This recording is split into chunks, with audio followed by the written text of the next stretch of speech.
The Archivist. In the second week of May 1999, Golden Arm Books, near the corner of Clark and Delaware in Chicago, was celebrating the last 3 weeks of its shabby existence. One afternoon, after a drizzly morning, the skies cleared and the owner wheeled a handcart of 99-cent specials out onto the sidewalk, placing it carefully in front of the store's new and final window display. The words, "Fuck the yuppie landlord, we're going out of business, read while you still can," scrawled across the notice to vacate. The cheerful vulgarity of the display caught the eye of Elke Mucha Albrecht, who was taking a quick stroll through the neighborhood in the last few minutes of her lunch break. A scholar from the Goethe and Schiller archive, Dr. Mucha Albrecht was attending a conference at the nearby Newberry Library, and a glimpse of unexpected sunshine had lured her outdoors. She paused in front of the defiant sign to snap a photo with her new digital camera. For Dr. Mucha Albrecht, the scene brought back memories, both happy and angry, of her bohemian youth in the Kreuzberg neighborhood in Berlin and the fate of that neighborhood after reunification.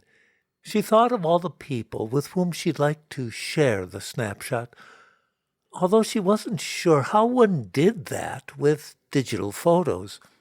How big was a photo? Kilobytes or megabytes? She didn't want to break the email boxes of her friends. As she put the camera away, she noticed the blood-red cover of The Song of Henry, the top book on the stack. She picked up the book, curious as to just which Henry this was whose deeds were being sung. She quickly determined that it was Henry IV, our Henry IV, the one who went to Canossa, or a mythologized and fictionalized version thereof.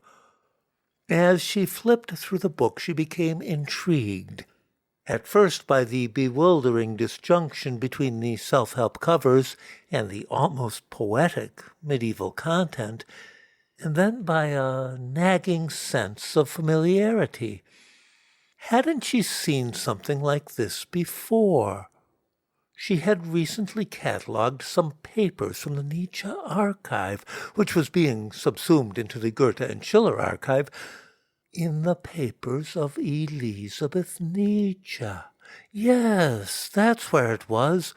Something connected with the failed expedition to Paraguay.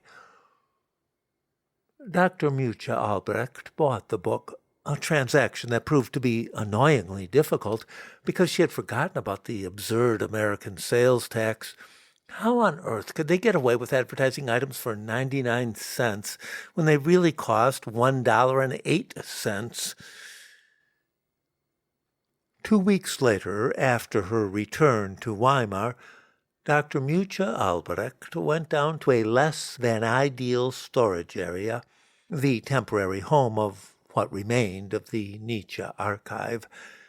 She was looking for a collection of documents that Elisabeth Forster Nietzsche had brought back with her from Nueva Germania, the colony that she and her husband, Bernhard Forster, had attempted to create in Paraguay. Dr. Mucha Albrecht did not enjoy working with the material from the Nietzsche archive, especially the papers of Elisabeth Forster Nietzsche herself. At times, in fact, the revulsion was almost physical.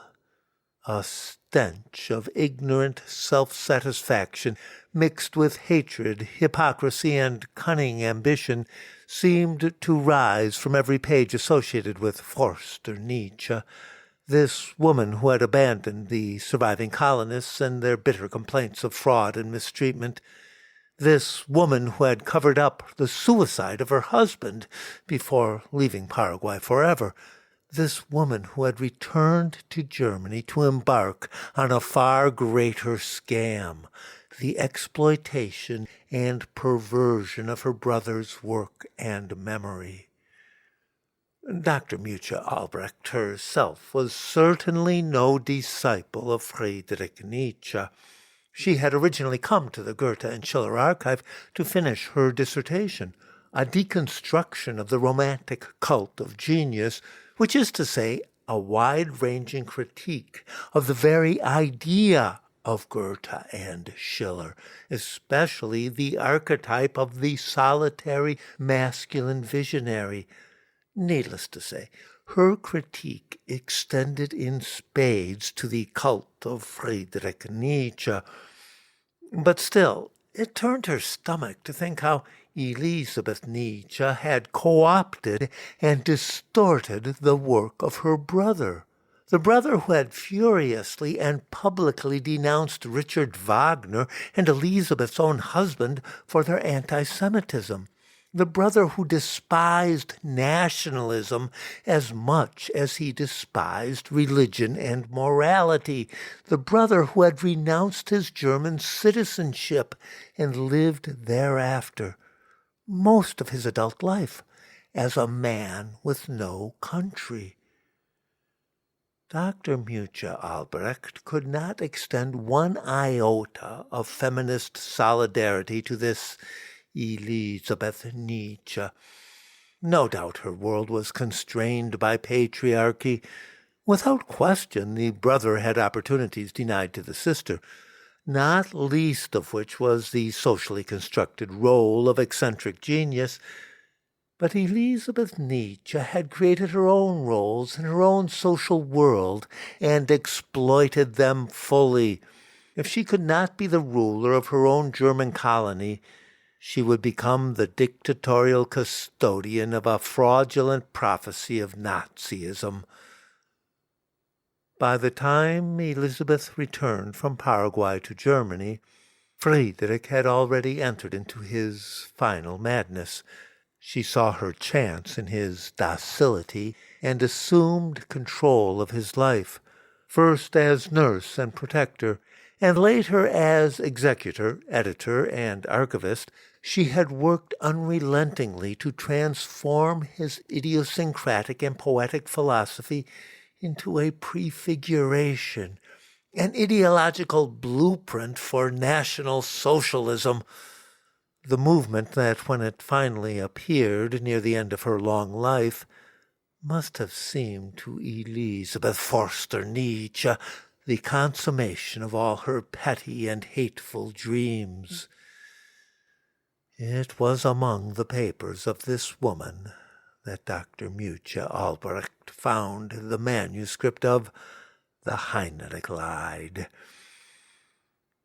It was accompanied by a letter from a young man named Adalbert Kerr, who introduced himself as a former civil servant, trained as a philologist, now active in the vegetarian movement of Leipzig.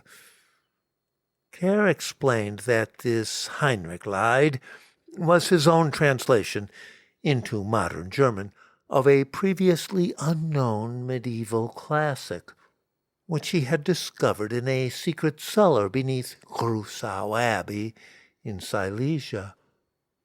The letter was dated June 1883 and addressed to a Max Schubert. The industrialist Max Schubert, she wondered, the notorious anti-Semite, whom Kerr thanked in advance for the favor of recommending the manuscript to those who share my dream of recovering the glorious purity of the German past. In a nearby box, she found 8 more letters written by Adalbert Kerr, each one addressed to a correspondent named Conrad Joseph.